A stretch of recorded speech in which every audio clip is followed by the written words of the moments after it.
नमस्कार. मी advocate doctor Kshitija Wadatkar. Doctor बाबासाहेबांचं हे खरं स्वप्न होतं की माझ्या देशातली दलित महिला ज्या दिवशी सक्रिय राजकारणात येईल त्या दिवशी हा समाज सर्वसमावेशक झाला असं मी समजेल. हे स्वप्न आज पूर्ण होण्याच्या दारावर आहे. हे स्वप्न पूर्ण होणार आहे कारण 2023 मध्ये जे 33% आरक्षण मिळालं हे SC/ST कॅटेगरीमध्ये महिलांना 33% मिळणार आणि जनरल कॅटेगरीमध्ये सुद्धा महिलांना हे 33% मिळणार आहे. या आरक्षणामध्ये हे 106वी घटना दुरुस्ती यामध्ये फक्त 2च कंडिशन आहेत.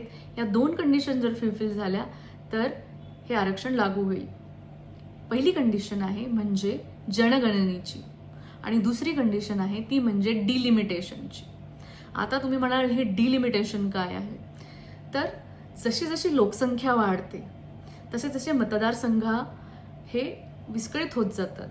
तर त्यांची पुनर्रचना करण्याची जी पद्धत आहे, जी प्रोसिजर आहे त्याला डिलिमिटेशन म्हणतात. या 2 कंडिशन ज्या दिवशी फुलफिल होतील, पूर्ण होतील, त्या दिवशीपासून हे 33% आरक्षण अंमलात येईल. प्रश्न हाच आहे की जर एकदा अधिकार मिळाला तर तो एक रिझनेबल टाईममध्ये अंमलात आणण्यात यावा.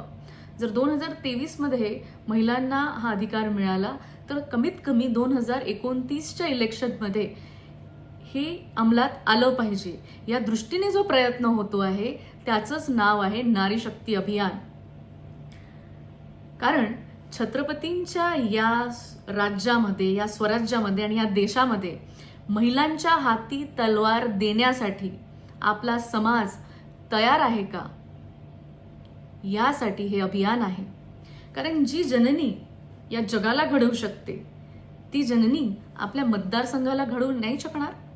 आणि याचं उत्तर जर आपल्याला हो वाटतं तर या अभियानाला साथ नक्की द्या. या डिलिमिटेशनसाठी असो की जनगणनेसाठी असो आपला संपूर्ण पाठिंबा अपेक्षित आहे. आणि तरच हे नारी शक्ती अभियान, हा कायदा खऱ्या अर्थानं अंमलात आला असं आपण समजू.